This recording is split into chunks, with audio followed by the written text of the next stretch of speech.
شريك له ونشهد أن سيدنا ومولانا محمدا عبده ورسوله صلى الله تعالى عليه وعلى آله وصحبه وبارك وسلم تسليما كثيرا كثيرا. أما بعد فأعوذ بالله من الشيطان الرجيم. بسم الله الرحمن الرحيم. ومن أحسن قولا ممن دعا إلى الله وعمل صالحا وقال إنني من المسلمين.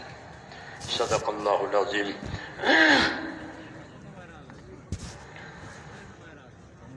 بزرگوں اور پیارے بھائیو، ہمارے دین میں آدمی کے عمل کا دار و مدار اس کی نیت پر ہے، اس کی نیت پر ہے کہ اس نے کیا نیت کی تھی، دل نے کیا ارادہ کیا تھا، دل نے کیا فیصلہ کیا تھا. یہ سب سے پہلی بات ہے. اور آخر بھی یہی ہے کہ لوگ اپنی قبروں میں سے قیامت میں نیتوں کے حساب سے اٹھیں گے.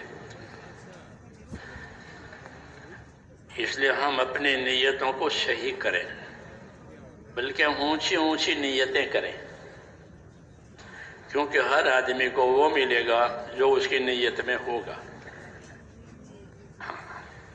یہ بہت آسان کر دیا ہے کہ ہر آدمی کو وہ ملے گا جو اس کی نیت میں ہوگا. دو چیزوں پر مدار رکھا، ایک ما نوا، ایک ما شاء. حدیث پاک میں تو یوں ہے کہ ہر آدمی کو وہ ملے گا جو اس کی نیت میں ہے. انما لامرئ ما نوی. اور چونکہ نیت تو اندر کی چیز ہے، باہر کی کیا چیز؟ کہ لیس للانسان الا ما سعی، کہ آدمی کا حصہ، آدمی کی خیر اتنی ہے جتنی اس کی محنت اور کوشش ہے. تو گویا نیت اور محنت کا پابند بنایا. نیت اور محنت کا انتخاب کرنے میں ہم پابند ہیں کہ بھئی کس نیت سے کام کر رہے ہو، کیا کر رہے ہو، کون سی محنت کر رہے ہو. سعی یعنی آدمی اپنے اختیار سے جو محنت کرے نتیجے کو سامنے رکھ کر، وہ آدمی کا حصہ ہے کہ اس کی محنت کے بقدر اس کو حصہ ملے گا. محنت کرنے والوں کو زیادہ دیں گے. ہاں، ایک محنت کرنے والوں کو زیادہ دیں گے، ایک ندامت والوں کو زیادہ دیں گے. کہ ندامت ہوئی کہ یا اللہ ہوا نہیں، معافی چاہتا ہوں، تو ندامت والوں کو بھی اللہ سنبھال لیں گے اور محنت والوں کو نواز لیں گے.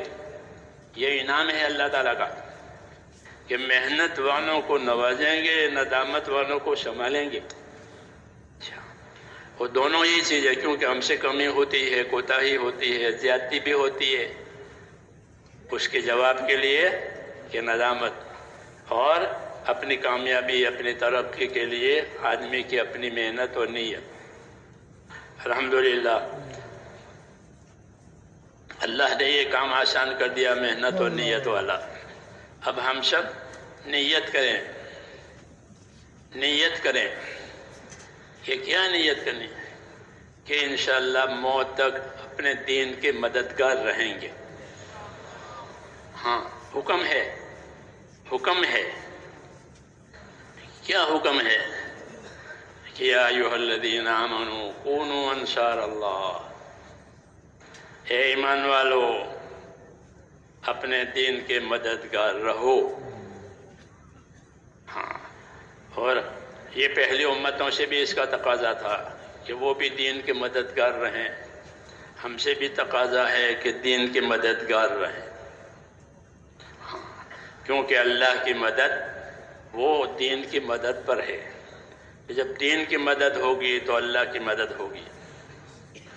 اس لیے میرے دوستو، اصل زندگی یہی ہے کہ زندگیوں میں دین آوے، زندگیوں میں دین آوے. جیسے زمین کو روشنی کی بھی ضرورت ہے اور پانی کی بھی ضرورت ہے. زمین کو روشنی کی بھی ضرورت ہے اور پانی کی بھی ضرورت ہے. اس طرح ہماری زندگیوں کو میرے دوستو روشنی کی بھی ضرورت ہے، وہ ہدایت کی روشنی ہے، اس کے ہم محتاج ہیں. اور اس کا پانی، کہ اس کا پانی جو ہے وہ اللہ کے دین کی محنت ہے. رسول صلی اللہ علیہ وسلم کی نبوت میں یہ چیز ہے، رسول صلی اللہ علیہ وسلم کی نبوت میں یہ چیز ہے۔ فرمایا مثل ما بعثنی اللہ من العلم والہدی کمثل غیث، کہ جو علم و ہدایت دے کر مجھے پروردگار نے بھیجا ہے اس کی مثال ایسی ہے جیسے برسنے والا آسمان سے پانی، آسمان سے برسنے والا پانی کی مثال نبوت کو دی، کہ نبوت اور علم و ہدایت جو اللہ تبارک و تعالیٰ نے آپ صلی اللہ علیہ وسلم کو دی اور جس کے ساتھ آپ کو بھیجا گیا ہے وہ بارش کے پانی کی طرح کے ہے۔ کہ بارش کے پانی کی کیا خاصیت ہے؟ جیسے دواؤں کی خاصیت ہوتی ہے، اسباب کی خاصیت ہوتی ہے، کہ بارش کے پانی کی کیا خاصیت ہے؟ بارش کے پانی کی خاصیت یہ ہے کہ وہ دنیا کی چیزوں میں حیات لاتی ہے۔ پانی کی خاصیت کہ پانی حیات لاتا ہے۔ زمین پر پانی برس گیا، زمین کو حیات مل گئی، ہر چیز اگ گئی، زعفران سے لے کر جو تک، زعفران سے لے کر کے جو تک، جو ادنا درجے کی چیز، زعفران اعلیٰ درجے کی چیز، یہ دونوں پانی کی محتاج ہے۔ ایسے ہی زمین پر بسنے والی مخلوق وہ اپنی حیات میں پانی کی محتاج ہے۔ وَجَعَلْنَا مِنَ الْمَاءِ كُلَّ شَيْءٍ حَيٍّ، کہ ہم نے ہر چیز کو پانی اس کے ذریعے سے حیات بخشی ہے۔ تو اصل تو قدرت اللہ کی ہے، لیکن پانی کو اللہ نے اس کا سبب و ذریعہ بنایا اور حاجتیں پانی کی طرف پیدا کر دی ہر جاندار کی، اور وہ اس کی زندگی کے بقا کا ذریعہ بن گیا۔ حضور صلی اللہ علیہ وسلم اپنی حدیث پاک میں یہ فرماتے ہیں کہ مجھے اللہ نے جو علم و ہدایت دے کر بھیجا ہے وہ بارش کے پانی کی طرح سے ہے۔ تو اس طرح بارش کے پانی کے بغیر کوئی چیز زمین میں زندہ نہیں رہ سکتی، ایسا آپ صلی اللہ علیہ وسلم کے علم و ہدایت کے بغیر کوئی بھی انسان کامیاب نہیں ہو سکتا، نہ انفرادی زندگی میں نہ اجتماعی زندگی میں۔ کامیابی کا دار و مدار اسی پر ہوگا، اور اللہ کی مدد بھی اسی پر آئے گی، کیونکہ نبیوں کے ساتھ اللہ کی مدد ہوتی ہے۔ یہ خاص بات ہے، نبیوں کے ساتھ اللہ کی مدد ہوتی ہے۔ دو چیزیں ہوتی ہیں، ایک نبیوں کے ساتھ حالات ہوتے ہیں، ایک نبیوں کے ساتھ مدد ہوتی ہے، دونوں چیزیں ہوتی ہیں۔ کیا ان پر حالات بھی آتے ہیں؟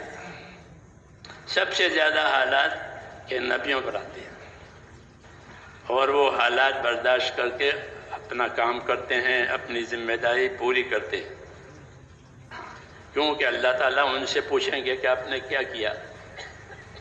ان کا کوئی اعزازی مسئلہ نہیں ہے صرف، بلکہ ذمہ داری کا مسئلہ ہے کہ اللہ تعالیٰ نبیوں سے پوچھیں گے۔ فَلَنَسْأَلَنَّ الَّذِينَ أُرْسِلَ إِلَيْهِمْ وَلَنَسْأَلَنَّ الْمُرْسَلِينَ، کہ ہم ان سے بھی سوال کریں گے جن کے پاس ہم نے رسول بھیجے ہیں، امتوں سے، قوموں سے، اور نبیوں سے بھی سوال کریں گے کہ آپ نے کیا کیا۔ اس لیے نبی اپنی ذمہ داری پوری کرتے ہیں، اور ذمہ داری پوری کرنے میں انتھک کوشش کرتے ہیں۔ یہاں وہ کسی چیز کی پرواہ نہیں کرتے سوائے امر الہی کے۔ اللہ کے امر کی تو پرواہ کریں گے، باقی کسی چیز پرواہ نہیں کریں گے، برداشت کریں گے۔ اس لیے میں نے کہا کہ اللہ تبارک و تعالیٰ کی طرف سے یہ بات ہے کہ اپنے نبیوں کے ساتھ مدد ہے۔ ہاں، نبیوں کے ساتھ مدد ہے، یہ پکی بات ہے۔ نبی کے کام کے ساتھ مدد ہے، یہ پکی بات ہے۔ اور حکمت بھی یہ ہے کہ نبیوں کے کام میں کہ سب سے زیادہ رکاوٹیں آتی ہیں، اندرونی رکاوٹیں، بیرونی رکاوٹیں، ہاں رکاوٹیں آتی ہیں۔ حکمت ہے کہ رکاوٹ ہوگی تو مدد کی طرف محتاجی ہوگی، رکاوٹ نہیں ہے تو کوئی مدد کی اجازت بھی نہیں ہے، اس لیے اللہ کی طرف سے رکاوٹیں آتی ہیں۔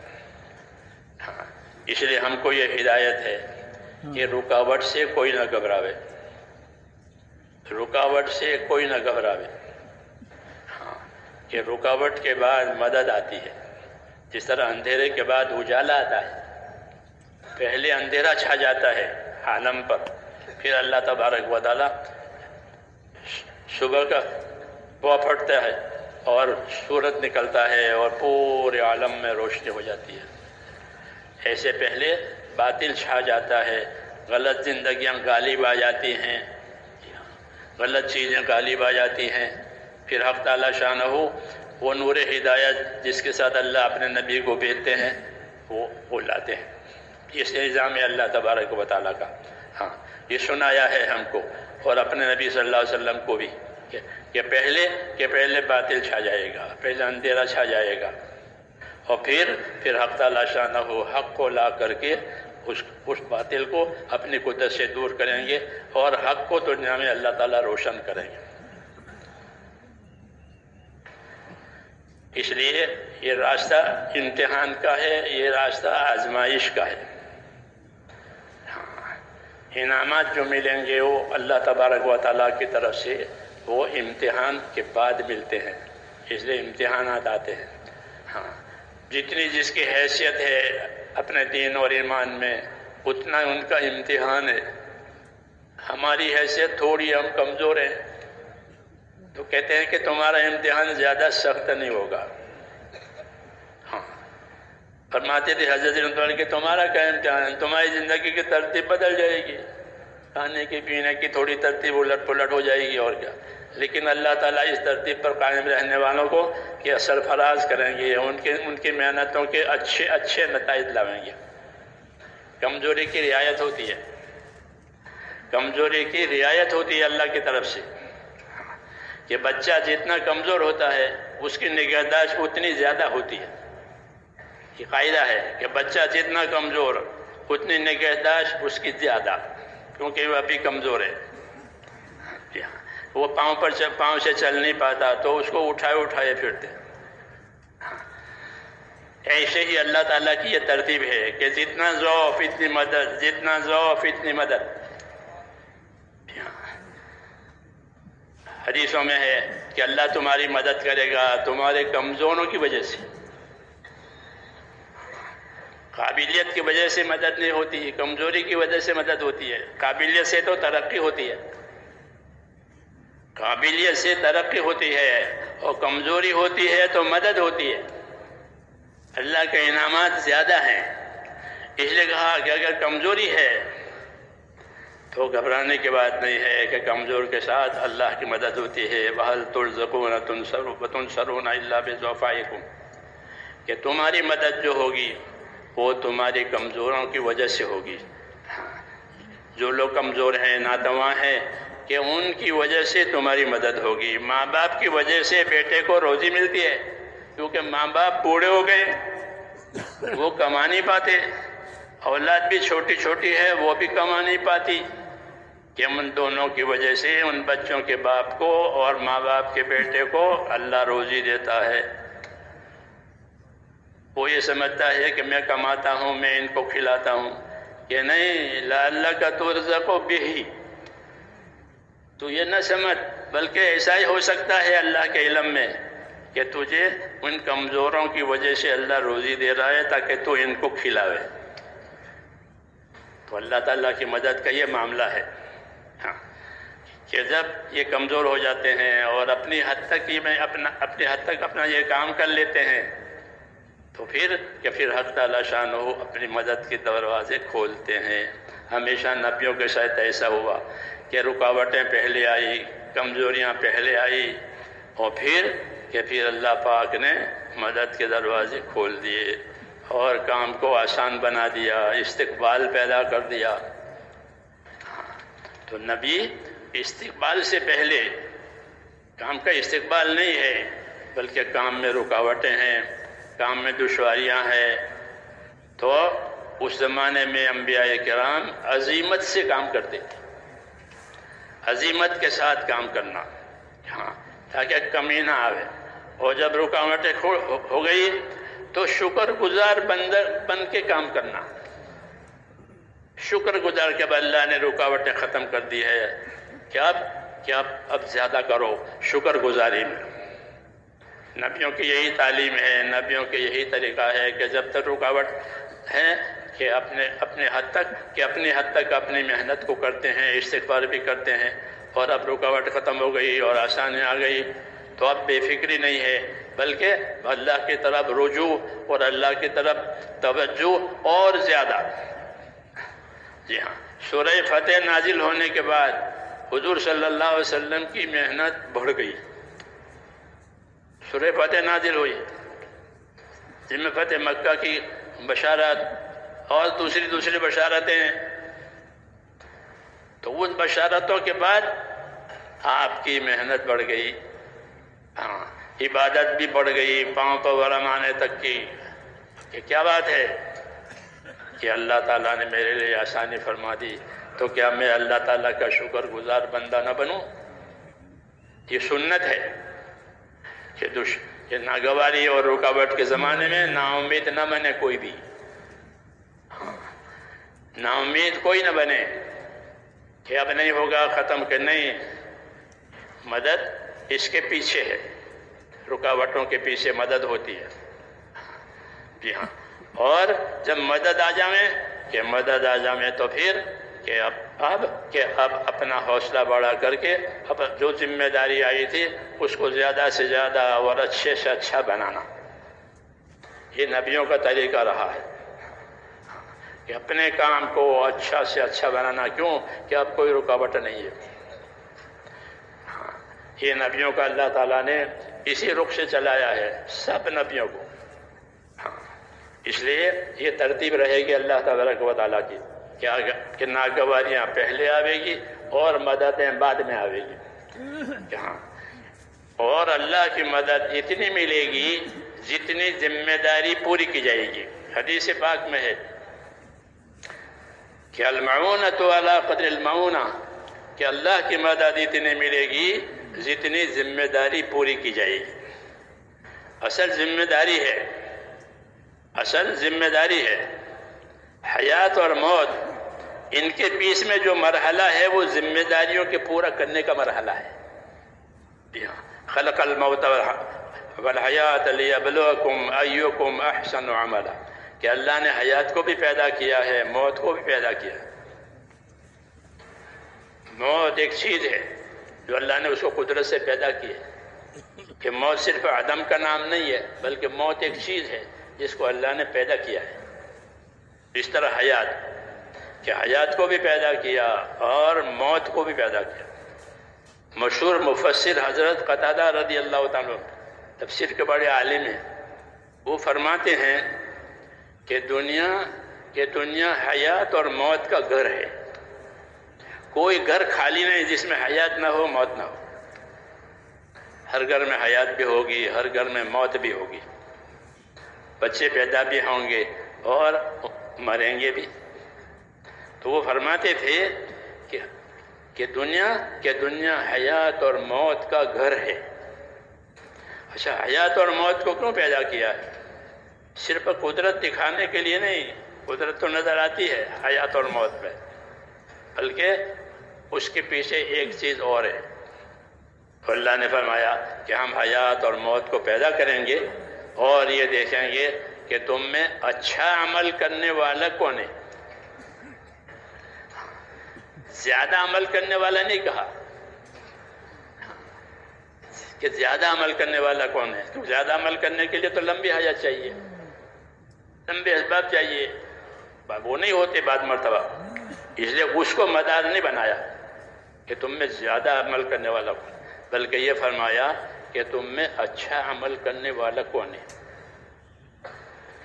حیات اور موت کی غایت، حیات اور موت کا مقصد کیا مقصد ہے؟ کیا مقصد ہے کہ تم میں اچھا عمل کرنے والا کون ہے. ہاں، کیا اچھا عمل کیسے کہیں گے؟ اچھے عمل کیسے کہیں گے؟ علماء نے فرمایا کہ اچھا عمل یہ ہے کہ اللہ کی اطاعت پر پابندی کرے، تمام اللہ کی اطاعت پر پابندی کرے اور اللہ کے حرام سے اپنے آپ کو بچاوے۔ دو باتیں، اللہ کی اطاعت پر کہ پابندی کرے اور کیا کرے کہ اپنے آپ کو حرام سے بچائے۔ وہ احسن عمل کی تفسیر ہو گئی۔ جی ہاں، یہ بہترین عمل کرنے والا کہ اللہ کے اطاعت پر پابند ہو جائے اور جو چیز اللہ نے منع کی ہے اسے اپنے آپ کو بچائے۔ اللہ نے شرک اور کفر سے منع کیا ہے کہ شرک کہ حرام ہے، کفر کہ حرام ہے، تو شرک اور کفر سے بچا کر اپنے آپ کو ایمان اور اخلاص پر لانا، یہ ذمہ داری ہوئی کہ اپنے آپ کو ایمان اور اخلاص پر لاؤ، کہ اللہ پر ایمان، اس کی قدرت پر ایمان، اس کے فیصلوں پر ایمان، جی ہاں، اس کے خزانوں پر ایمان، کہ جو کچھ ہوگا وہ اللہ کے فیصلے سے ہوگا، دوسرا کوئی فیصلہ کرنے والا نہیں ہے، جس طرح کوئی دوسرا پیدا کرنے والا نہیں ہے، کوئی دوسرا پیدا کرنے والا نہیں ہے، تو جو پیدا کرے گا وہ فیصلہ کرے گا۔ الا لہ الخلق والامر، کہ یاد رکھو پیدا کرنا یہ بھی اللہ کا کام ہے، اور پیدا کرنے کے بعد اپنی پیدا کی ہوئی مخلوق پر فیصلہ کرنا، حیات کا، موت کا، خوشی کا، غمی کا، یہ جتنے حالات آتے ہیں اللہ کے فیصلے سے آتے ہیں۔ الا لہ الخلق والامر، تنبیہ کی ہے کہ یاد رکھو پیدا کرنے والا بھی اللہ، اور پیدا کر کے فیصلہ کرنے والا، کامیابی کا فیصلہ، ناکامی کا فیصلہ، عزت کا فیصلہ، ذلت کا فیصلہ، حیات کا فیصلہ، موت کا فیصلہ، یہ بہت بڑی تسلی کا سبق ہے۔ بھئی ہمارے ساتھ جو کچھ ہوگا وہ اللہ کے فیصلے سے ہوگا، کوئی اس میں کسی کو دخل ہرگز نہیں ہے۔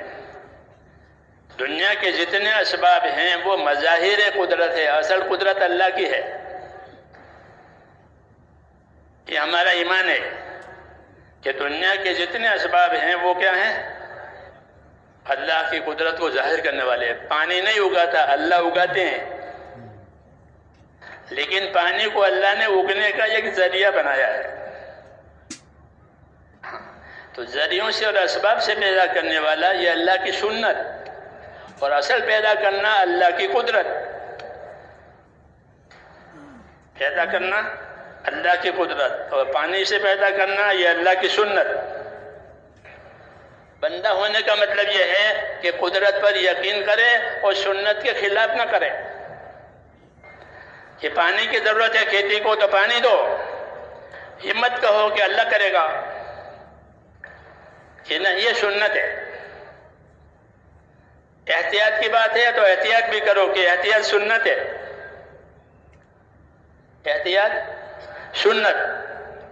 خذوا حذرکم، اپنی احتیاط رکھو، قرآن کریم میں خذوا حذرکم، اپنی احتیاط رکھو، ہوگا وہی جو اللہ چاہے گا، ہوگا وہی، اور تمہیں کیا کرنا ہے؟ احتیاط کرنی ہے، کہ احتیاط کرنا یہ عبدیت ہے۔ بندہ بننے کا مطلب یہ ہے کہ احتیاط کرے تاکہ نافرمانی نہ ہو جاوے اور حد سے آگے نہ بڑھ جاوے۔ یہ بندہ ہے، بشر ہے، انسان ہے، اس کے ساتھ انسانی ضرورتیں بھی لگی ہوئی ہیں، دوسری چیزیں بھی لگی ہوئی ہیں، اس لیے ہوتا ہے قدرت سے، اللہ ظاہر کرتے ہیں اسباب سے۔ جی ہاں، اسباب کہ اسباب میں دو باتیں ہیں۔ ایک اسباب میں یہ بات ہے کہ وہ اللہ کی قدرت کو اور اللہ کے فیصلے کو ظاہر کرتی ہے، جسے کھیتی زمین کیا کھیتی کو اگاتی ہے، تو اللہ پوچھتے ہیں کہ بتاؤ تم اگاتے ہو کہ ہم اگاتے ہیں؟ افرأیتم ما تزرعون اانتم، کہ جو تم زمین جوتتے ہو تو بتاؤ کون اگاتا ہے؟ کون اگاتا ہے؟ کہ اللہ اگاتے ہیں۔ خالی زمین جوتنے سے نہیں ہوتا، بلکہ اللہ اگاتے ہیں اس کے پیچھے۔ تو جن اسباب کو لینے کا اللہ نے حکم دیا ہے ان اسباب کو لینا، یہ سنت، یہ سمجھ کر کے کہ یہ اللہ کی سنت ہے۔ اور باقی ان اسباب کے بعد کیا ہوگا کہ جو اللہ چاہے گا وہ ہوگا۔ اللہم انت الاول فلیس قبلک شیء وانت الاخر فلیس بعدک شیء، کہ اللہ اول ہے، اس سے پہلے کوئی نہیں، اللہ آخر ہے، اس کے بعد کوئی نہیں۔ تو اول اور آخر صرف اللہ تعالیٰ کے ہاتھ میں ہے اور کسی کے ہاتھ میں نہیں ہے۔ مبدا ہو معاد ہو یہ سب اللہ تعالیٰ کے ہاتھ میں ہے، یہ ہم کو ایمان سکھایا ہے۔ لا الہ، ایک اللہ ہے، وہ کرنے والا ہے، اس کی کائنات ہے، اس نے بنایا ہے۔ ہاں، اس لیے کائنات میں بسنے والے انسان کی ذمہ داری سب سے بڑی یہ ہے کہ وہ اپنے پروردگار کو ناراض نہ کرے۔ ان لم تکن ساخطا علی فلا ابالی، حضور صلی اللہ علیہ وسلم طائف میں کہہ رہے، طائف میں بہت تکلیف آئی، لیکن کوئی بات نہیں، یہ ساری تکلیف اللہ تیرے راستے میں ہے، لیکن تو ناراض نہ ہو تو پھر مجھے اس کی کوئی پرواہ نہیں ہے۔ ان لم تکن ساخطا علی فلا ابالی غیر ان عافیتک اوسع لی، یہ بشریت ہے کہ تو ناراض نہیں ہے، پھر مجھے کسی چیز کی پرواہ نہیں ہے، کسی تکلیف کی پرواہ نہیں ہے، کسی نقصان کی پرواہ نہیں۔ باقی اللہ تو جانتا ہے کہ میں انسان ہوں، میں تو تیری عافیت کا بھی محتاج ہوں۔ یہ سنت کہ میں تو تیری عافیت کا بھی محتاج ہوں۔ تو حضور صلی اللہ علیہ وسلم نے اس دعا میں اپنی بشریت بھی بتائی اور اپنی عبدیت بھی بتائی، اپنی عبدیت بتائی کہ میں تیرے حکموں کا ذمہ دار ہوں، اس ذمہ داری پوری کرنے میں کچھ بھی ہو جاوے مجھے اس کی پرواہ نہیں ہے، باقی تو ناراض نہ ہو بس۔ باقی یہ بات ہے کہ میں انسان ہوں، میں کوئی زوراور نہیں ہوں، بندہ ہوں، بشر ہوں، انسان ضعیف پیدا ہوا ہے، اس لیے عافیت بھی مجھے ضرورت ہے آپ کی۔ یہ کہا غیر ان عافیتک اوسع لی، یہ بہت بڑی بات ہوئی ہے اس دعا میں کہ اللہ کے نبی صلی اللہ علیہ وسلم نے اپنی عبدیت کا بھی اظہار کیا ہے کہ میں بندہ ہوں، میں ذمہ دار ہوں تیرے حکموں کا، اور جو ذمہ داری نبوت کی مجھ پر ڈالی ہے اس کا میں ذمہ دار ہوں، اس ذمہ داری کی پوری کرنے میں کچھ بھی ہو جاوے مجھے اس کی پرواہ نہیں ہے۔ صرف مجھے پرواہ ہے تو ایک چیز کی ہے کہ تو ناراض نہ ہو۔ غیر ان عافیتک اوسع لی، اللہ اکبر، اللہ اکبر۔ باقی انسان ہوں، کمزور ہوں، آپ کی عافیت راحت کا بھی محتاج ہوں۔ یہ اصلی بات ہے۔ رسول صلی اللہ علیہ وسلم کو اللہ پاک ہماری طرف سے جزائے خیر دے۔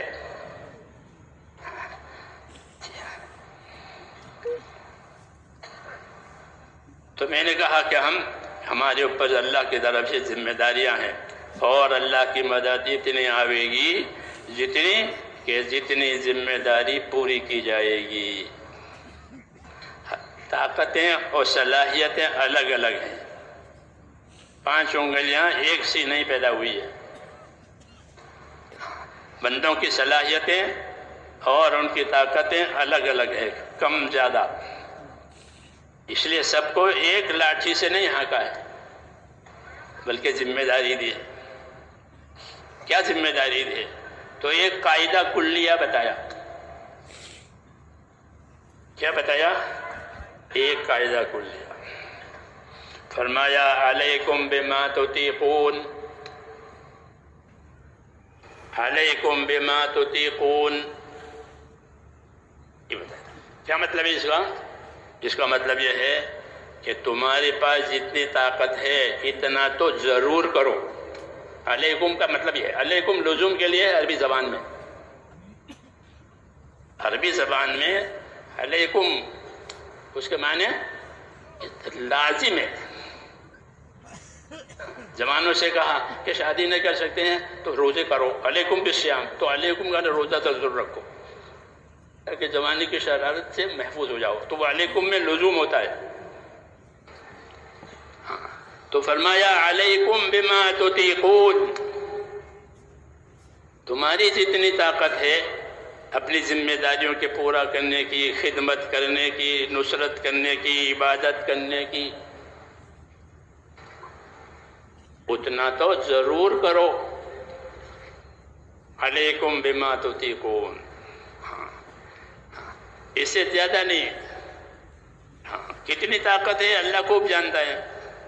پھر اللہ کی ایک سنت یہ ہے کہ طاقت سے بڑھ کر ذمہ داری اللہ ہم پر نہیں ڈالیں گے، یہ بھی ہے۔ طاقت سے بڑھ کر کہ ہماری ایک چیز کی ہمارے اندر طاقت نہیں ہے تو وہ ذمہ داری اللہ ہم کو نہیں دیں گے کہ ان میں یہ طاقت نہیں ہے، بلکہ جتنی طاقت گھٹے گی اتنی ذمہ داریوں میں آسانی آئے گی۔ کہ وضو نہیں کر سکتے کہ تیمم کر لو، وضو نہیں کر سکتے، پانی نقصان دیتا ہے، یا پانی ہے ہی نہیں، یا پانی حاصل کرنا مشکل ہے، تو ان عوارض میں اور ان حالات میں کیا آسانی۔ یرید اللہ بکم الیسر، اللہ کا ارادہ تمہارے ساتھ آسانی کا ہے، دشواری کا ارادہ ہی نہیں ہے۔ یہ کہا دشواری کا ارادہ ہی نہیں ہے۔ پھر جو دشواری نظر آتی ہے وہ کیا ہے؟ کہ وہ اللہ کی حکمت ہے۔ کیا ہے؟ کہ کوئی حکمت ہے، اس کی وجہ سے دشواری آئی، اس لیے اللہ کی حکمت پر ایمان لاؤ۔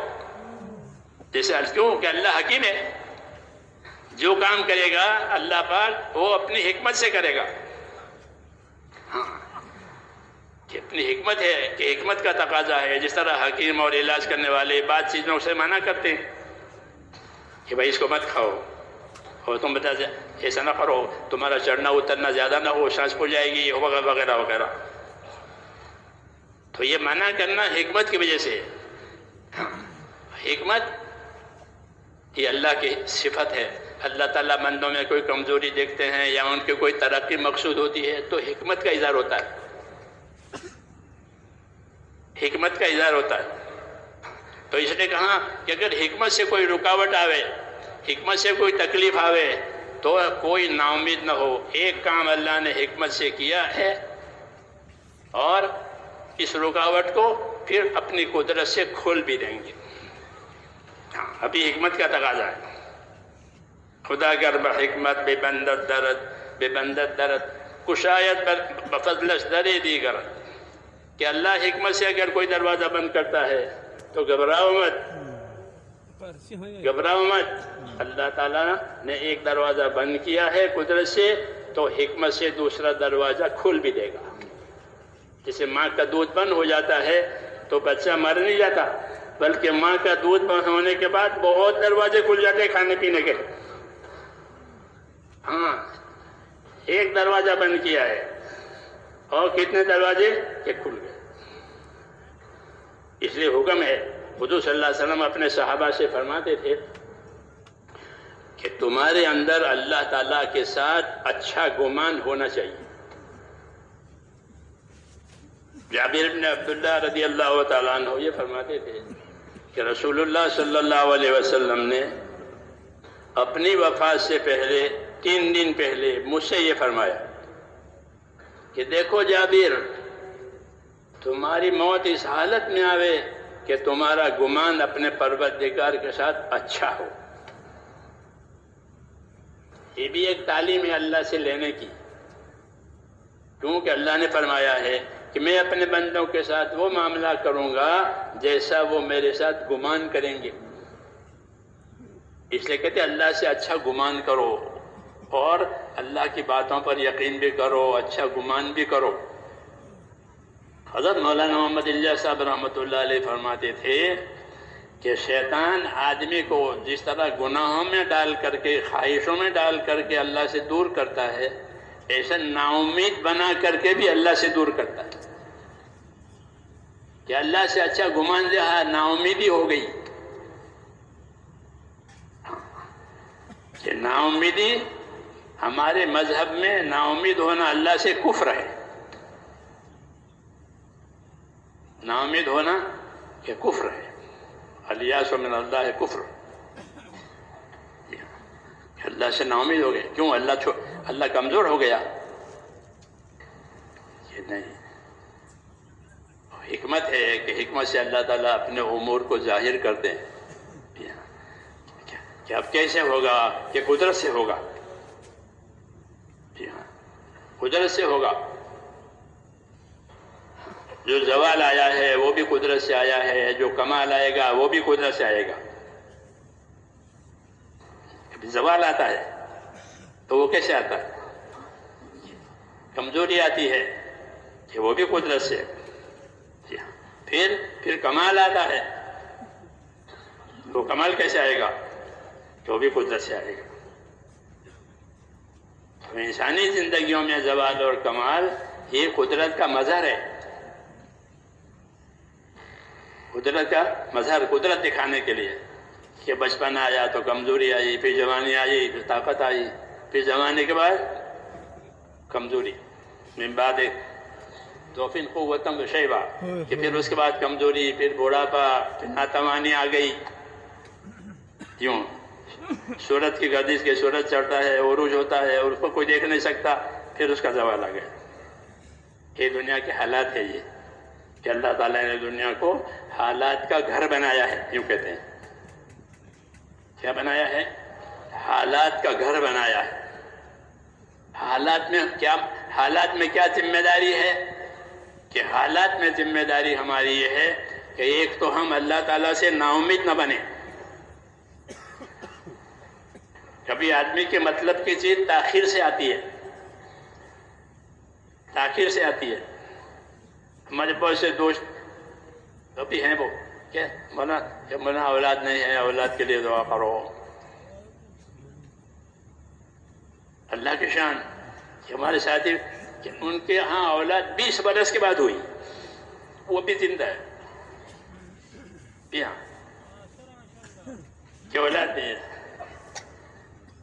دعا مانگو، اللہ قدرت والے ہیں، اس کے فیصلے کا وقت ہے. ہر چیز اللہ کے ہاں ایک مقدار سے ہوتی ہے. یہ سب اللہ کی سنتیں ہیں. آدمی جو ہے جلد باز ہے. حدیث میں قرآن پاک میں آدمی کو ہے وہ کان انسان عجولا، کہ آدمی جلد باز ہے. اور دوسری صفت کہ آدمی جھگڑلو ہے. وہ کان الانسان اکثر شیء جدلا. یہ دو اس کی کمزوریاں ہیں کہ وہ جھگڑے پیدا کرے اور عجلت پیدا کرے جلدی سے ہو. کہ نہیں، یہ دو باتیں نہیں ہوگی. اللہ تعالیٰ اپنا کام اپنی ترتیب سے کریں گے. ایسا ہوتا ہے. تو 20 سال کے بعد بیٹا پیدا ہوا، وہ بیٹا جوان انجینئر بن گیا پڑھ لکھ کر کے. میں جب پہلے دہلی آتا تھا تو ہمارے بڑودہ اسٹیشن پر ہر وقت باپ بیٹے ملنے کے لیے آئے. یہ وہ بیٹا ہے 20 سال کے بعد پیدا ہوا، ایک ہی بیٹا ہے. تو اللہ تعالیٰ کی قدرت ہے. کبھی نتائج کو ظاہر کرتے ہیں تاخیر سے. کیا بات ہے کہ اللہ کی حکمت ہے. نوح علیہ السلام کی نبوت کا نتیجہ کہ وہ کتنے سالوں کے بعد ظاہر ہوا. کتنے سال کام کیا. اتنی لمبی عمر پائی. اور نتیجہ آتا نہیں تھا تو لوگ مذاق اڑاتے تھے. کہ وہ قیامت قیامت قیامت. وہ قیامت کہاں چلی گئی یوں کہتے تھے. وہ آتی ہی نہیں. تو اللہ تعالیٰ کی حکمتوں کے میرے دوستوں تقاضے ہوتے ہیں. کسی نتیجے کو مؤخر کر دیا، کسی نے تو جلدی کر دیا. دونوں باتیں ہیں. حضور صلی اللہ علیہ وسلم نے خالد ابن ولید کو بھیجا یمن کی طرف فتح مکہ کے بعد.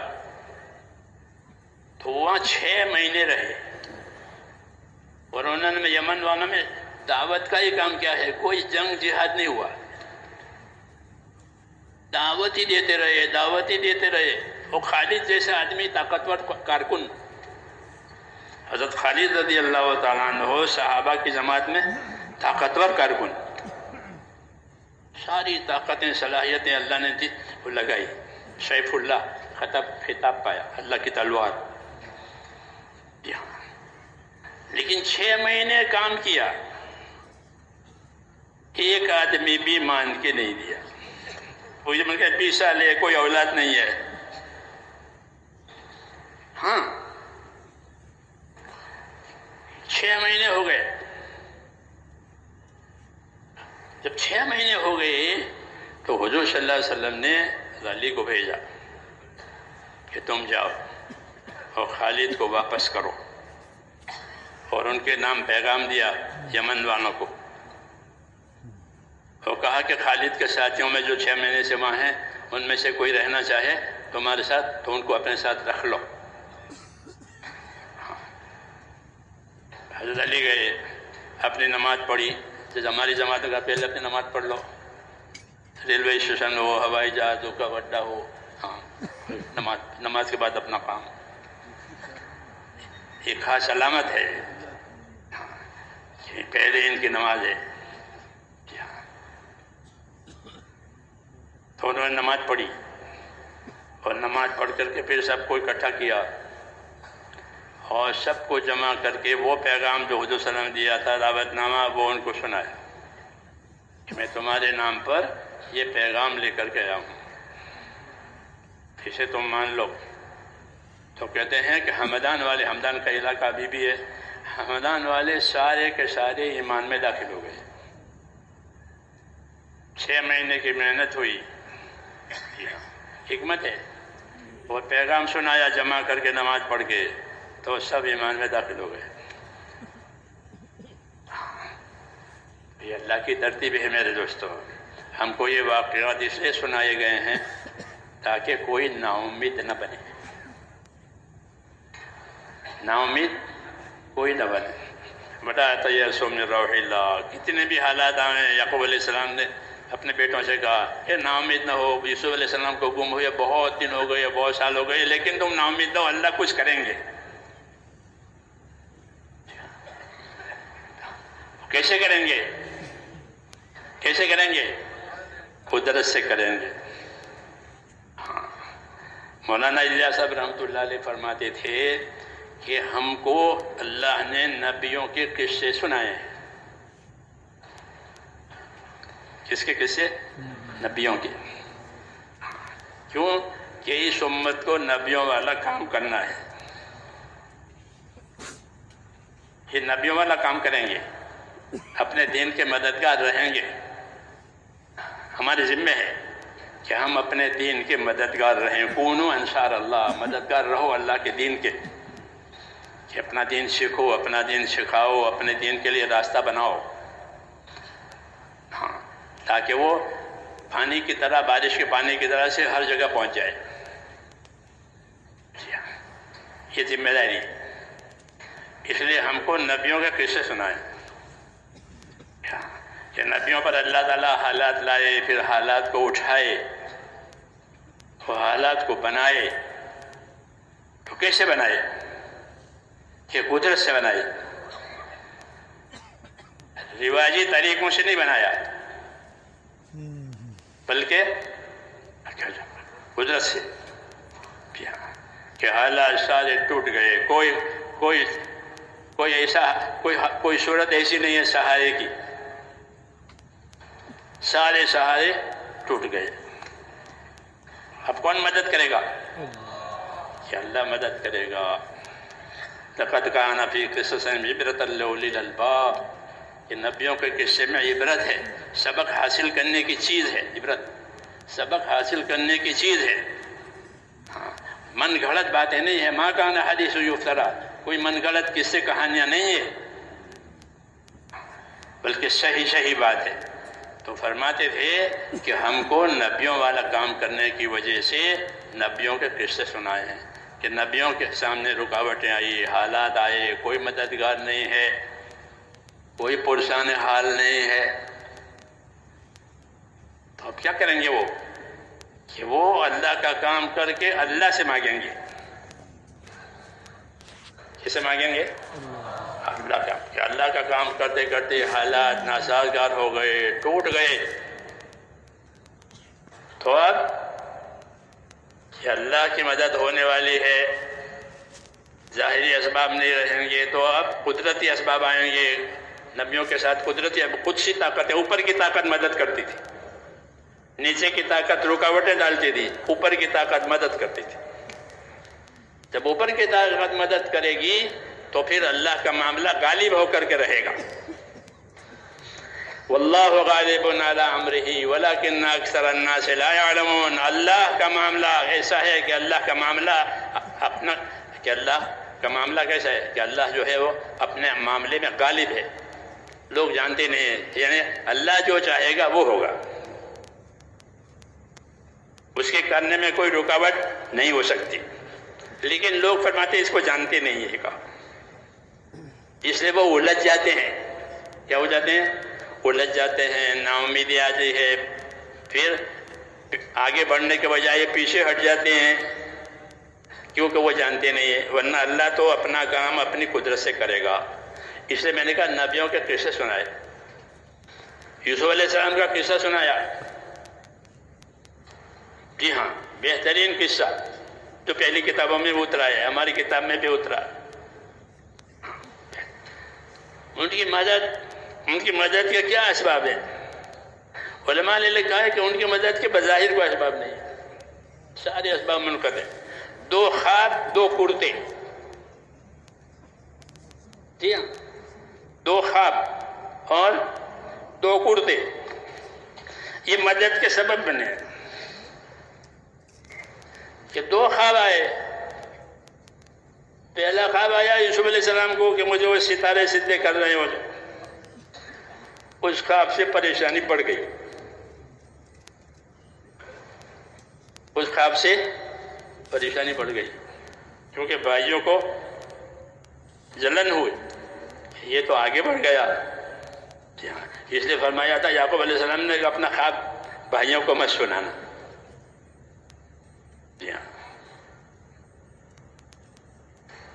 ورنہ شیطان اپنا کام کرے گا. شیطان دشمن ہے. ان شیطان عدو مبین. شیطان کی دشمنی، کیونکہ شیطان جو ہے حسد سکھاتا ہے. کیا سکھاتا ہے؟ ہاں، اس کے پاس حسد کی مایا ہے. جی ہاں، کہ کسی بھی نعمت والے کو دیکھے، کسی بھی ترقی والے کو دیکھے، ہاں تو حسد آتا ہے. عام طور پر طبیعتوں میں حسد ہے. مثلا مشہور لا یخلو جسد عن حسد، کہ کوئی بدن حسد سے خالی نہیں. جی ہاں، عورتوں میں، مردوں میں. اس لیے منع کیا تھا کہ بھائیوں کو خواب مت سنانا. لیکن بہرحال وہ تو بات جب منہ سے نکلتی ہے تو شاید وہ جم جاتی ہے. تو وہ بات بھائیوں تک آ گئی، پھر بھائیوں میں جلن پیدا ہوئی. جی ہاں، پھر پورا قصہ آپ کو معلوم ہے کہ بھائی اس آدمی کو، یعنی یوسف کو باپ کے پاس سے ہٹاؤ، کیونکہ باپ کے نظر میں یہ بہت منظور نظر ہے، تو ان کو ہٹاؤ. پھر باپ کی نظر ہم پر پڑے گی. یہ حسد کا یہی طریقہ ہوتا ہے. اسلام میں حسد کو حرام کیا، ہمدردی کو لازم کیا، کہ حسد نہ ہو ہمدردی ہو. حسد نہ ہو ہمدردی ہو. الدین النصیحہ. ہاں، الدین النصیحہ، کہ دین خیر خواہی کرنے کا نام ہے، بھلا چاہنے کا نام ہے. حسد والا برا چاہتا ہے. جی ہاں، بہکاتا ہے. اور دین تو بھلائی چاہنے کا نام ہے. ایک دوسرے کی بھلائی چاہو. کچھ نہیں کر سکتے کہ اس کے حق میں دعا مانگو، یہ بھی بھلا چاہنا ہے. جی ہاں، مہاجرین نے حضور، بیچ میں بات آ گئی، مہاجرین نے حضور صلی اللہ علیہ وسلم سے عرض کیا کہ ہمارے بھائی انصار جو ہیں وہ اپنی قربانیوں میں، اپنی نصرت میں بہت آگے بڑھ گئے ہیں. نصرت میں آگے بڑھ گئے. کیوں؟ اس لیے کہ نصرت کا اعلیٰ درجہ ایثار ہے. نصرت کا اعلیٰ درجہ ایثار، وہ اعلیٰ درجہ ہے. انصار، احسان، ایثار، 3 درجے ہوتے ہیں. 3 درجے ہوتے ہیں مدد کا. کہ انصاف سے کرو، جو اپنے لیے پسند کرو وہ دوسرے لیے پسند، اس کو انصاف کہتے ہیں. اس سے اوپر کا درجہ احسان، کہ اپنی طرف سے اس کے لیے سہولت کر دیا. ایک روٹی ہے تو کہ آدھی تو کھا آدھی میں کھاؤں، یہ احسان. اور احسان سے اوپر ایثار، کہ میں نہیں کھاتا تو کھا. ایک روٹی ہے لیکن میں نہیں کھاتا تو کھا. یہ مثال ہے ایثار کی، کہ انہوں نے دین کے کام کرنے میں مہاجرین کے ساتھ ایثار سے کام لیا. یعنی ان کی حاجتیں بھی پوری نہیں ہوئی لیکن ان کی حاجت پوری کر دی. حضرت فرماتے تھے کہ ان کے گھروں میں لوگ رہے مدینہ جا کر کے. انصار نے گھر دیے، وہ تو صلی اللہ علیہ وسلم کو گھر دیا. جی ہاں. اور جب مال آیا تو انصار کو نہیں ملا، دوسروں کو ملا. جی ہاں. لیکن انصار کے دل میں کوئی جلن نہیں ہوئی. یہ ایثار کی بات تھی. تو میں نے اسی پر بات کہی تھی کہ دین میں نصیحت اور خیرخواہی ہے کہ خیرخواہ بنو، بھلا چاہو، بھلا کرو. کچھ نہیں کر سکتے تو ہاں سبق یاد رکھو یہ کہ دعا مانگو. تو مہاجرین نے یہ عرض کیا کہ انصار اپنے ایثار اور قربانی میں بہت آگے نکل گئے. تو جنت کے درجے اور اللہ کے انعام اکرام تو ان کو ملیں گے، ہمیں کیا ملے گا؟ ہم کو کھلایا پلایا ٹھہرایا سب کچھ کیا، تو ہم تو ان کے درجے کو نہیں پا سکتے. ہمارے لیے کیا شکل ہے؟ آپ نے فرمایا نہیں، ایسا بات نہیں ہے. تم بھی ان کی فضیلت کو حاصل کر سکتے ہو. کہ وہ کس طرح سے؟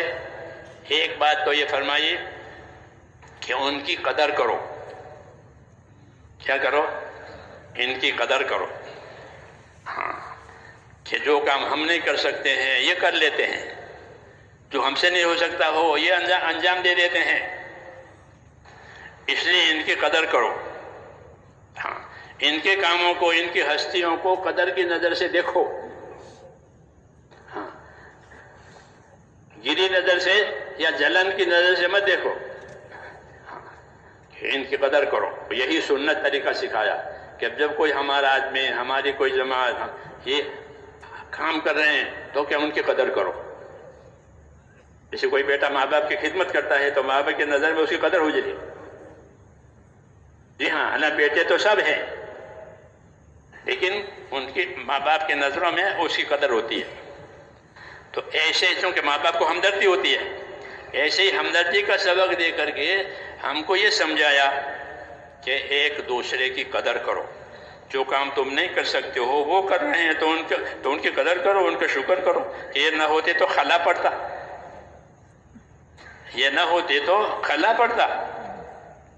جی ہاں، کیونکہ اللہ نے مختلف طاقتیں رکھی ہے. ہاں، تو یہ لوگ کہ ان کو قدر کی نظر سے دیکھو. ایک بات. دوسری بات یہ فرمائی کہ تم ان کے حق میں دعائیں مانگو. انصار کے حق میں دعائیں مانگو کہ اللہ ان کو ترقیات عطا فرماوے. تو جب تم یہ 2 کام کرو گے تو تم ہونے والی فضیلت پاؤ گے. یہ پوری امت کو سبق دیا کہ دین کی نصرت کرنے میں صلاحیتیں الگ الگ ہیں. کچھ کم کریں گے، کچھ زیادہ کریں گے. ہاں، تو اس لیے جو زیادہ کریں تو ان کی قدر کرو اور غائبانہ ان کے حق میں دعائیں مانگو. صحابہ کرام ایک دوسرے کے حق میں دعائیں مانگتے تھے. حیات الصحابہ میں مستقل ہے یہ مضمون کہ حضرات صحابہ، حتیٰ کہ رسول صلی اللہ علیہ وسلم بھی اپنے ساتھیوں کے لیے دعا مانگتے تھے. اور خود صحابہ بھی آپس میں ایک دوسرے کے لیے دعا مانگتے ہیں. کہ دعا مانگنا یہ مدد کرنا ہے، دعا مانگنا یہ تائید کرنا ہے، دعا مانگنا یہ قدردانی ہے. کس کی؟ کہ ساتھیوں کی صلاحیتوں کی. چونکہ دین خیرخواہی پر ہے تو میں نے وہ نصیحت کی بات پر کہی، حسد کی بات پر یہ بات لکھ دی کہ خیر خواہی کرو، نہیں حسد کریں گے تو کہ حسد کریں گے تو حسد جو ہے کہ بہت بڑی ظلمت ہے، بڑا دل میں اندھیرا ہوتا ہے، یہاں تک کہ حسد والے کا چہرہ بھی کالا ہو جاتا ہے۔ جب اس پر حسد کی کیفیت طاری ہوتی ہے تو اس کا منہ ایک دم جل جاتا ہے، اس کی خاصیت گرم ہے، حسد کی خاصیت گرم، لالچ کی خاصیت نرم۔ جی ہاں، لالچ والا ٹھیلا ہوتا ہے کیونکہ وہ امیدوار ہے، حسد والے کو اندر سے جلن ہے، اس لیے حسد اسلام میں حرام ہے، حسد حرام ہے۔ قابلیتیں مختلف ہونے کی وجہ سے حسد ہوتا ہے، مالی قابلیت، علمی قابلیت، دوسری قابلیتیں الگ الگ اللہ نے دی ہے، وہ اللہ کی حکمت ہے کہ 5 انگلیاں ایک سے نہیں بنائی ہے، مختلف کام کرنے پڑتے ہیں، ہاں مختلف کام کرنے پڑتے ہیں، دین ہو کہ دنیا ہو۔ جی ہاں، ان مختلف کاموں کی وجہ سے حق تعالی شانہ مختلف صلاحیتیں دیتے ہیں، جی ہاں، تاکہ وہ کام انجام پائے۔ تو اس لیے اگر ایک کام کی صلاحیت میرے اندر نہیں ہے لیکن میرے بھائی کے اندر ہے تو ایک حکم تو یہ ہے کہ خوبیاں لو۔ کیا لو؟ کہ ماشاءاللہ ان کے اندر یہ خوبی ہے، یہ ذاکر ہے، شاغل ہے، عابد ہے، دوڑ دھوپ کرنے والا ہے، جی ہاں محنت مشقت کرنے والا، کہ ان کی خوبیوں سے فائدہ اٹھاؤ۔ مولانا اللہ صاحب فرماتے تھے کہ ہماری محنت وہ خوبیوں کا لین دین ہے۔ کیا ہے؟ خوبیوں کا لین دین، کہ اللہ نے مختلف خوبیاں رکھی ہے، جیسے مختلف پھلوں میں مختلف ذائقے رکھے ہیں، میٹھے تو سبھی ہوتے ہیں لیکن وہ میٹھا الگ الگ ہے، جی ہاں ایسے ہی کہ صلاحیتیں الگ الگ ہیں۔ تو اپنی صلاحیت کو تو کمزور سمجھو اور دوسروں کی صلاحیت کی قدر کرو، ان کے حق میں دعا مانگو، تو پھر جو اللہ تعالیٰ ان کو دیں گے وہ تمہیں دیں گے، کیونکہ تم ان کی تائید کرنے والے ہو، اپنی دعا سے ان کی تائید کرتے ہو۔ جو کام ہم نہیں کر سکتے اس سے ہمارے کام میں کہ دین کے جتنے کام ہیں ان تمام کاموں کے مددگار بنو، جتنے کام دین کے ہو رہے ہیں جس لائن سے بھی ہو رہے ہیں ان کی مددگار بنو۔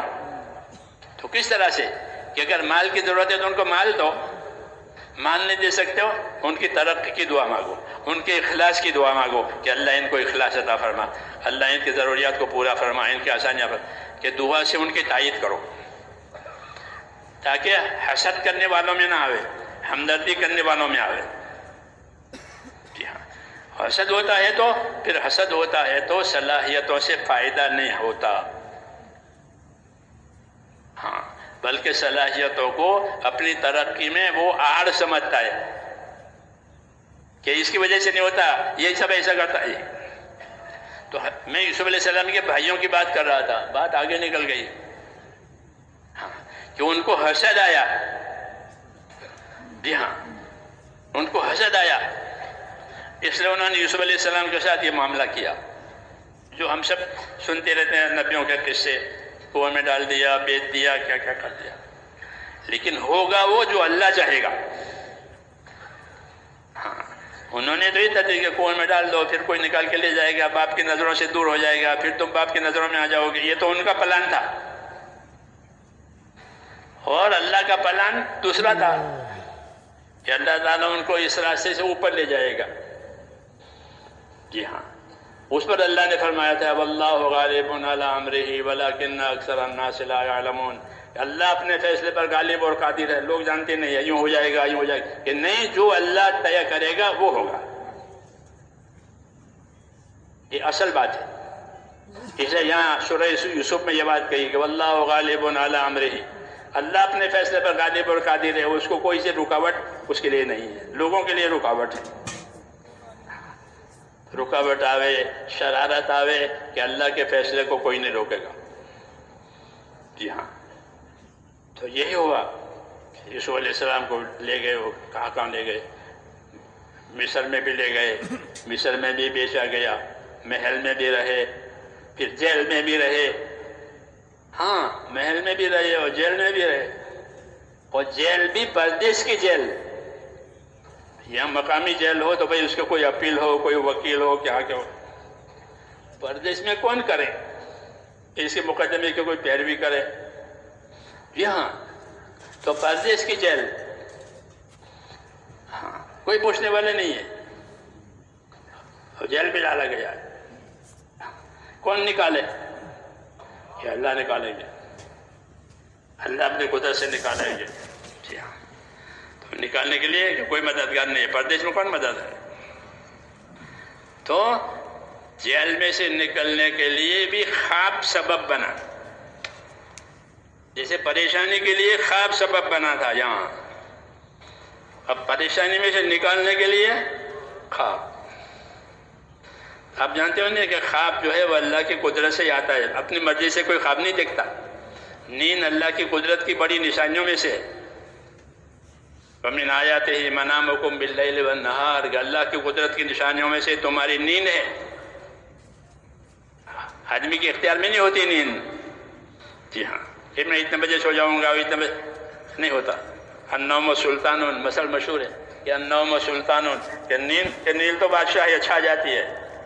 جی ہاں، اس میں خواب آتے ہیں۔ تو یوسف علیہ السلام کے قصے میں ہیں کہ اب جیل میں سے کون نکالے؟ کہ اللہ نکالے، کوئی پیروی کرنے والا نہیں ہے اس کے مقدمے کی۔ ہاں، اور سرکاری طور پر ان کو گنہگار بنایا گیا تھا۔ جی ہاں، وزیر کے گھر میں تھے نا، تو سرکاری طور پر گنہگار ہے۔ تو اب اس کی اپیل کون کرے؟ کہ نہیں اللہ کریں گے۔ ہاں، تو وہاں بھی خواب آیا ہے بادشاہ کو، اور اس کو اپنی تعبیر کی ضرورت پڑی۔ یوسف علیہ السلام کو اللہ نے تعبیر کا علم پہلے سے دیا تھا، آپ کی تعبیر بتائی، اور ہاں بادشاہ نے کہا اس کو یہاں لے آؤ۔ یوسف علیہ السلام آنے کے لیے تیار نہیں ہوئے، جیل میں سے نکلنے کے لیے تیار نہیں ہوئے۔ کیوں؟ فرمایا پہلے میرے مقدمے کی صفائی کرو، ہاں اس کی تحقیق کرو، سرکاری طور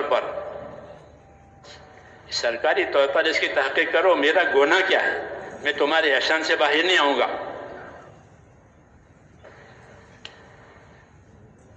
چنانچہ سرکاری طور پر اس کی تحقیق ہوئی، بادشاہ نے سب کو بلایا، عورتوں کو بلایا، کیا مسئلہ تھا؟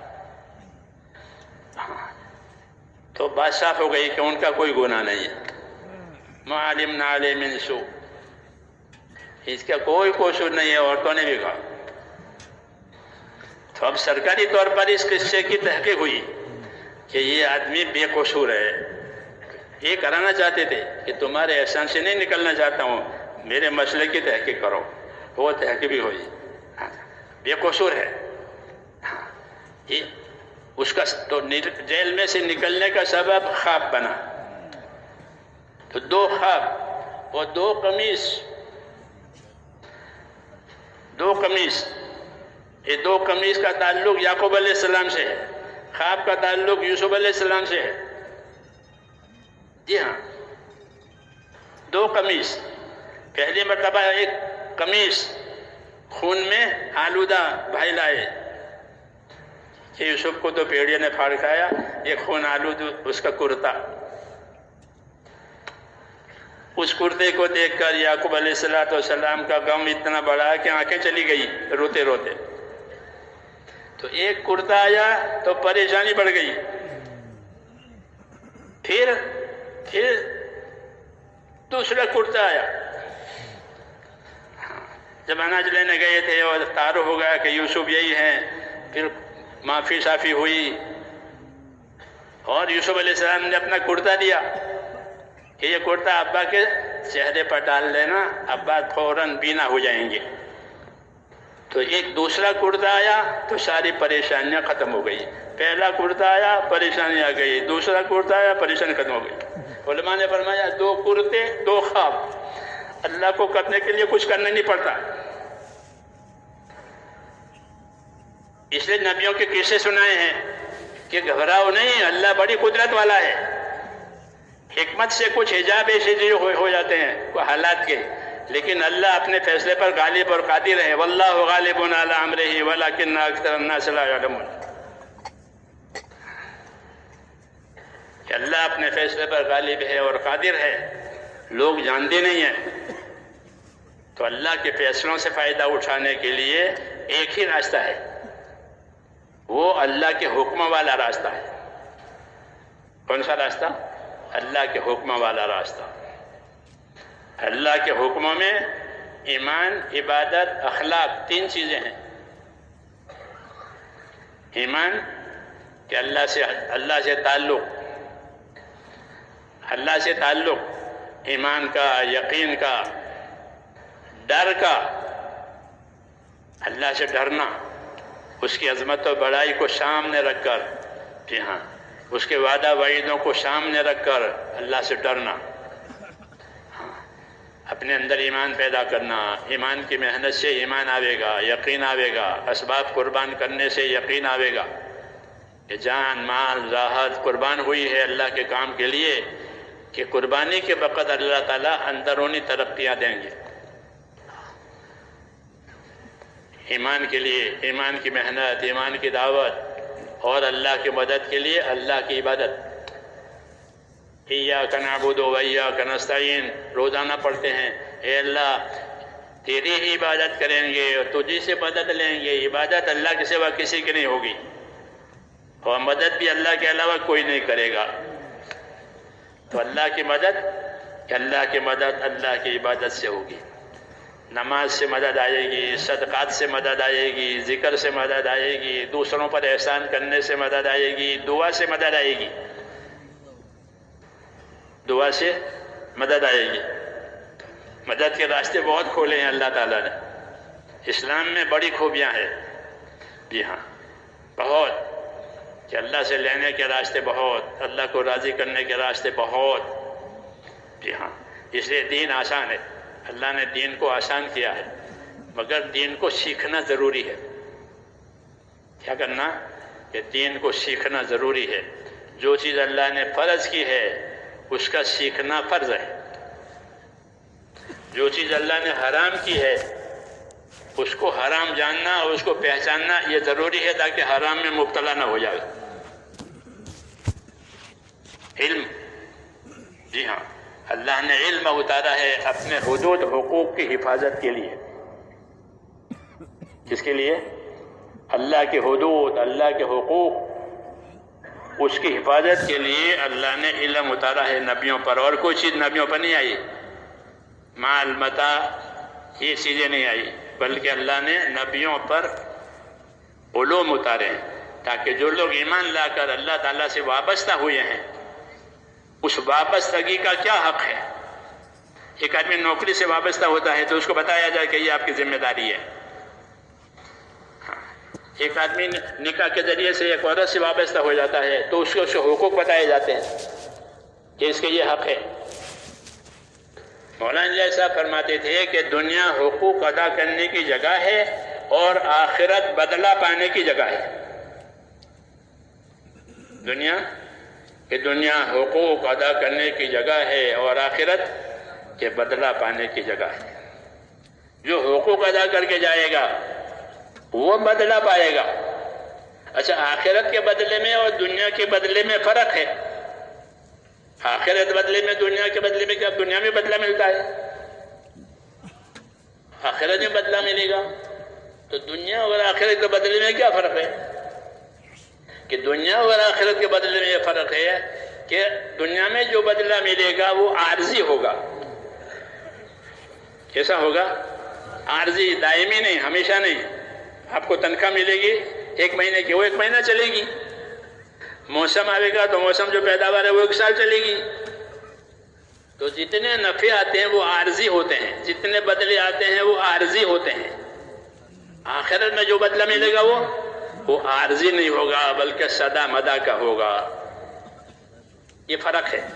اس لیے آخرت پر ایمان لانا فرض ہے کہ آخرت پر ایمان لا کر پھر اپنی ذمہ داری جو اللہ تعالیٰ نے دی ہے وہ کرو، کہ اس سے ہم آخرت چاہتے ہیں اور کچھ نہیں چاہتے. دنیا چاہیں گے تو آپ سے دنیا والے جھگڑیں گے. ہاں، دنیا چاہو گے تو آپ سے جھگڑیں گے. آخرت چاہو گے تو کہ اس میں جھگڑے کی جگہ ہی نہیں ہے. ہاں آگے وہ جتنے چاہو لو، جتنے چاہے لو. فاستبقوا الخیرات. زمین کے جھگڑے ہوتے ہیں، مال کے جھگڑے ہوتے ہیں، جی ہاں، عورتوں کے جھگڑے ہوتے ہیں، جی ہاں. آخرت کوئی جگہ، آگے بڑھو جتنا لے سکتے ہو. تو دنیا کے بدلے عارضی ہوتے ہیں، آخرت کے بدلے دائمی ہوتے ہیں. اس لیے ہمارا رخ اللہ تعالیٰ نے آخرت کی طرف کیا ہے کہ آخرت والے بنو. کونوا من ابناء الآخرہ ولا تکونوا من ابناء الدنیا، کہ تم آخرت کے سپوت بنو، آخرت کے فرزند بنو، دنیا کے فرزند نہ بنو. آج عمل کا دن ہے، حساب نہیں ہے، کل کو حساب عمل نہیں ہے. تو اس لیے ہمارے سامنے آخرت رکھی گئی ہے کہ کام کی ذمہ داری آخرت بنانے کے لیے کرنی ہے. کس کے لیے کرنی ہے؟ آخرت بنانے کے، کیونکہ موت آنے والی ہے اور موت کے بعد پتہ چلے گا کس نے کیا کیا ہے. وَوَجَدُوا مَا عَمِلُوا حَاضِرًا، کہ انہوں نے جو کچھ کیا تھا اپنے عملوں کو حاضر پایا موت کے بعد. تو اس لیے ذمہ داری ڈالی ہے اور موت کو پیدا کیا ہے تاکہ وہاں کے نتائج جو اصل نتائج ہیں اس کی تیاری کرنے کے لیے یہ وقت دیا گیا ہے. ہاں اس میں ایمان بھی ہے، عبادات بھی ہے، اخلاق بھی ہے اور بندوں کے حقوق ہیں، اور یہ سارا سرمایہ آخرت بنانے کے لیے کرنا ہے. ہاں اور کوئی غرض نہیں ہوگی. جب یہ آخرت کو سامنے رکھ کر اللہ کو رضا کرنے کے لیے کریں گے تو اللہ تعالیٰ ان کی کوششوں میں نور ڈالیں گے. ان کی کوششیں نور بنے گی، نور ہدایت. المخلصون ہم مصابیح الہدیٰ، حدیث شریف میں ہے کہ المخلصون ہم مصابیح الہدیٰ، کہ جو اخلاص والے ہیں وہ ہدایت کے چراغ ہیں. ان کے ذریعے سے ہدایت پھیلے گی. جس طرح اغراض والوں کے ذریعے سے فتنے پھیلتے ہیں، اغراض والوں سے فتنے پھیلتے ہیں، کٹ کٹاؤ ہوتا ہے، ایسے ہی اخلاص والوں کے ذریعے سے فتنے ختم ہوں گے اور اللہ تعالیٰ ہدایت لاوے گا. ہدایت کا راستہ یعنی اللہ تک پہنچنے کا راستہ، اور ایسا پہنچنے کا راستہ کہ جب آدمی پہنچ جاوے تو اللہ تعالیٰ کو راضی پاوے. کیسا پاوے؟ اللہ سے راضی ہو گئے.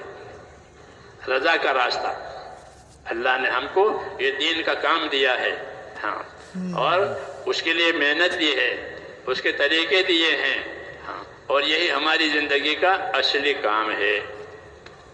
باقی ہماری ضرورتیں ہیں، ضرورتوں کو ضرورت کے درجے میں رکھا جائے گا، کام کو کام کے درجے میں رکھا جائے گا. یہ صحیح ترتیب ہے. ہاں وہ ترتیب بگڑ گئی ہے. جی ہاں کہ ضرورتوں نے مقصد کی جگہ لے لی اور مقصد ضرورت کی جگہ پر آ گیا. گھڑی دیکھ کر دن کا کام کرتے ہیں، دنیا کا کام میں گھڑی نہیں دیکھتے. جی ہاں کہ نہیں یہ ضرورت کے درجے میں ہے. جی ہاں اللہ تعالیٰ نے ہماری ضرورتوں کے پورا کرنے کے بھی اسباب بنائے ہیں اور ان اسباب میں لگنا اس کے بھی طریقے بتائے ہیں. تو مسلمان کی زندگی تو صبح سے شام تک دین ہی دین ہے. کھاوے تو، کماوے تو، شادی کرے تو، تجارت کرے تو، دین ہی دین. مولانا یوسف رحمۃ اللہ علیہ فرماتے تھے کہ ہمارے دین میں ہر شعبے کے فضائل ہیں، ہر شعبے کے مسائل ہیں. ہمارے دین میں ہر شعبے کے فضائل، ہر شعبے کے مسائل. یہ نہیں کہ خالی 5 ارکان کے فضائل ہے، کلمہ، نماز، روزہ، زکوٰۃ، فضائل نماز، فضائل اعمال. 5 ارکان کے بھی فضائل ہیں اور 5 ارکان کے علاوہ دین کے جتنے شعبے ہیں سب کے فضائل. تجارت کے فضائل ہیں،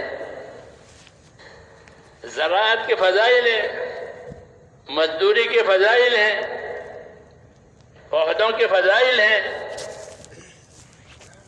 عہدوں کے فضائل ہیں. عہدہ اقتدار کہ اس کے بھی فضائل ہیں.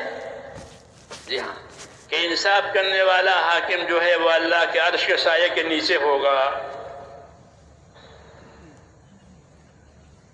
جی ہاں عہدہ اور اقتدار اس کی اصل غایت انصاف کرنا، حقدار کو حق پہنچانا، وہ اصل ہے. اگر وہ ایسا کرتا ہے تو ایسا انصاف کرنے والا حاکم اور بادشاہ وہ قیامت میں اللہ کے عرش کے سائے کے نیچے ہوگا.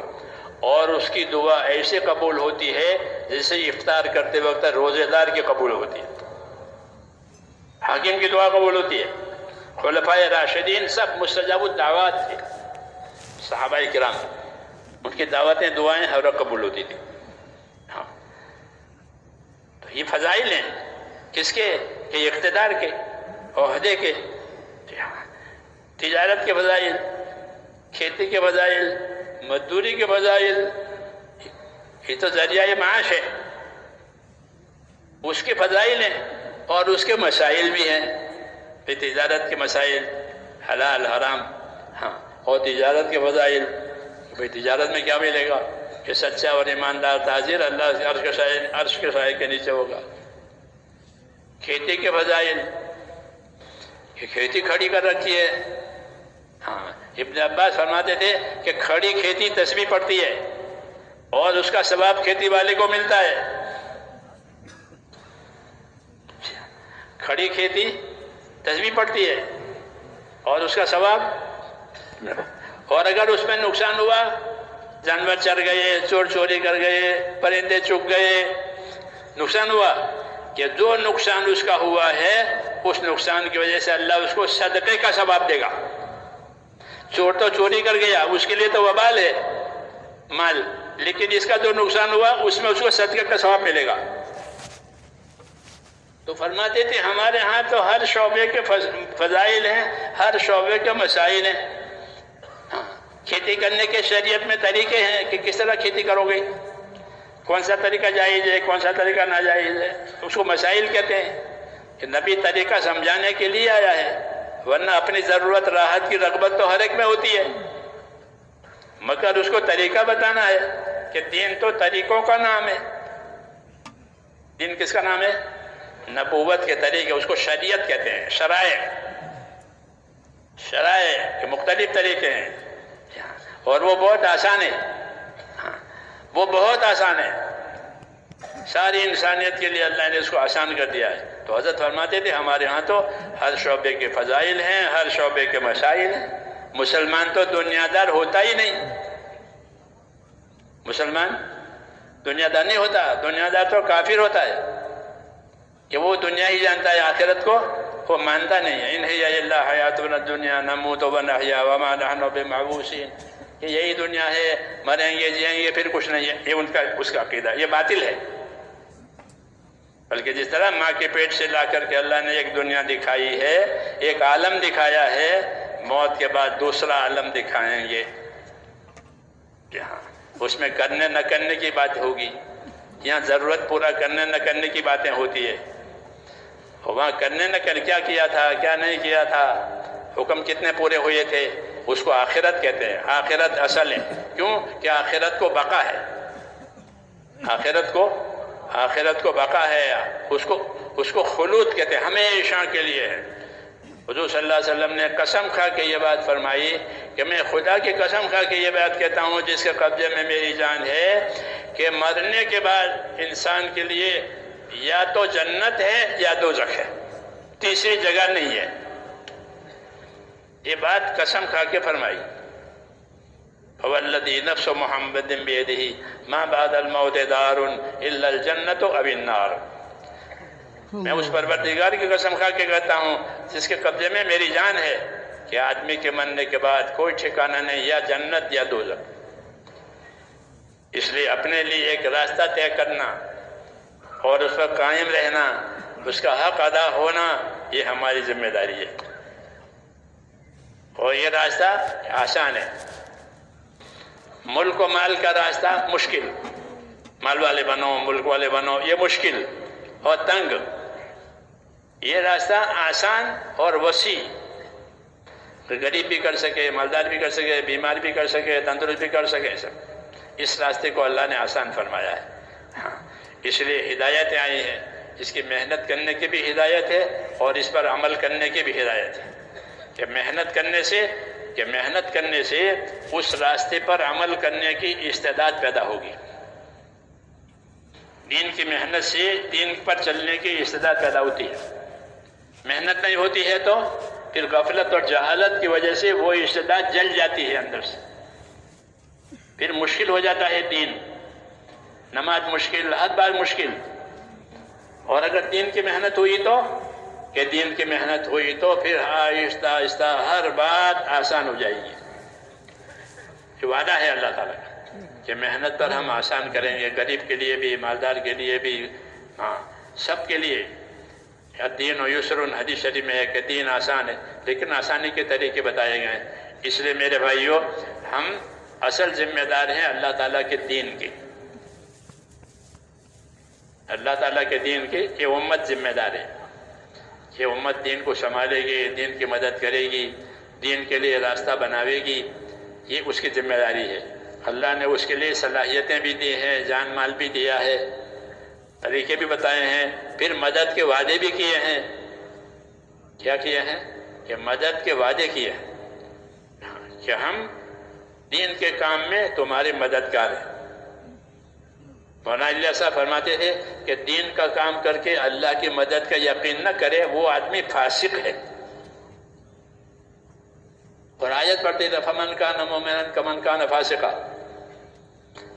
دین کے کام میں کہ اللہ کی مدد ضرور ہوتی ہے، یہ وعدہ ہے تاکید کے ساتھ کہ ہم دین کے مددگاروں کی ضرور مدد کریں. کبھی تاخیر سے ہوگی، کبھی جلدی سے ہوگی. جیسے میں نے کہا نہیں کہ خالد رضی اللہ عنہ 6 مہینے کام کیا، کچھ بھی نہیں ہوا. ہزاری نے پیغام سنایا اور سب لوگ یہاں داخل ہو گئے. حکمت ہے اللہ تعالیٰ کی. اس لیے اللہ کی قدرت کا بھی یقین، اس کی حکمت کا بھی یقین، اور اپنی کمزوری کا اعتراف، اپنی کمزوری کا اعتراف کر کے اللہ سے دعا بھی مانگنی ہے. ہمارا ایک ہتھیار دعا بھی ہے. کیا ہے؟ کہ اللہ سے دعا مانگو، اللہ سے دعا مانگو. اللہ اپنی قدرت ظاہر کرے گا تمہاری دعاؤں پر. ٹھیک ہے، وعدہ ہے اللہ تعالیٰ کا، بلکہ حکم ہے اللہ تعالیٰ کا کہ مجھ سے دعا مانگو میں قبول کروں گا. تو اب کیا رہ گیا؟ خود ہی فرمایا دعا مانگو میں قبول کروں گا. لیکن کہ فرماتے حضرت جی رحمۃ اللہ علیہ کہ دعا کی ایک زمین ہے، ایک کھیتی ہے، وہ دعوت ہے. کہ دعوت کی محنت، جیسے کھیتی تو محنت ہوئی، اب سب چیزیں آ جائے گی، پیداوار. ایسے دعا دعوت دونوں ملیں گے کہ پھر دین کی ساری چیزیں خود بخود پیدا ہو جائے گی زندگیوں میں، لوگ لے لیں گے اس کو. فاسق توبہ کرے گا، فاسق توبہ کرے گا. دین کی محنت آنے کی وجہ سے اندر کوئی چیز پیدا ہوتی ہے تو وہ توبہ کرتا ہے، اور جو پہلے سے پابند ہے وہ ترقی کرے گا اللہ کی طرف. جی ہاں، تو یہ ہے. اس لیے کہا کہ جو محنت کریں گے ہم ان کو اپنے راستوں کی ہدایتیں دیں گے. جی ہاں، تو جو جس لائن میں ہوگا اس راستے کی ہدایت اللہ اس کو دیں گے. محنت کرنے کی وجہ سے سوجھ بوجھ پیدا ہوگی. اب اس کو سیکھنا پوچھنا ضروری ہے کہ میرے اللہ کا کیا حکم ہے، کیا طریقہ ہے. اس کو علم کہتے ہیں، علم و ذکر. علم و ذکر اس لیے دیا ہے تاکہ تمہیں اس کے طریقے معلوم ہو جائیں، اس کے اونچ نیچ معلوم ہو جائے، اس کی فضیلت فائدے معلوم ہو جائیں، اور محرومی کے کیا اسباب ہیں وہ بھی معلوم ہو جائیں. علم و ذکر سے یہ فائدہ ہوتا ہے کہ اس کا علم لیا، سیکھا اور اس پر عمل کیا کہ پھر اب کوئی رکاوٹ نہیں ہے. اب اللہ تعالیٰ ان کے محنت اور اخلاص کے وقدر ان کو نوازیں گے. اس لیے فرمایا ابشروا وَأَمِّلُوا مَا يَسُرُّكُمْ. بشارت لو اور امیدوار رہو اللہ تعالیٰ سے ایسے حالات کے کہ جو تمہیں خوش کر دیں گے. اللہ ایسے حالات لاوے گا کہ جو تمہیں خوش کر دے گا. گھبرانے کی کوئی بات نہیں ہے، بلکہ مسئلہ اللہ تعالیٰ کے ہاتھ میں ہے. تو قاعدے کی بات یہ بتائیے کہ جو لوگ اپنا اور خدا کا معاملہ صحیح کر لیں گے تو اللہ ان کا اور مخلوق والا معاملہ صحیح کر دیں گے. اوپر سے معاملہ صحیح ہے کہ نیچے کا معاملہ صحیح ہو جائے گا. دشمنوں کو اللہ دوست بنائیں گے. دشمنوں کو کہ دشمن تھے رکاوٹ ڈالتے تھے کہ وہی دوست بنائیں گے. یہ امید دلائے اصل اللہ ان یجعل بینکم و بین ما عادیتم مودہ. یہ امید ہے کہ تمہارے درمیان میں اور ان لوگوں کے درمیان میں جسے تمہاری دشمن ہو رہی ہے اللہ محبت پیدا کر دیں گے. چنانچہ فتح مکہ کے بعد محبت پیدا ہو گئی، عداوت ختم، لوگ اس دین میں داخل ہو گئے کہ اللہ نے وہ عداوت اٹھا دی، محبت کے دروازے کھول دیے. بس تو اللہ تعالیٰ اپنے فیصلے پر غالب اور قادر ہے، اپنی قدرت سے کرتے ہیں، حکمت سے کرتے ہیں. اس لیے کہتے ہیں ہمارے مولانا انعام صاحب کہتے ہیں کہ لگے رہو. ایک جملہ تھا ان کا جب پرانوں کا جوڑ تھا، لگے رہو، ہاں پھر نتیجہ اللہ لے آئے گا. تو اس کے لیے تیار ہیں آپ حضرات؟ اللہ تعالی ہم سب کو قبول فرمائے.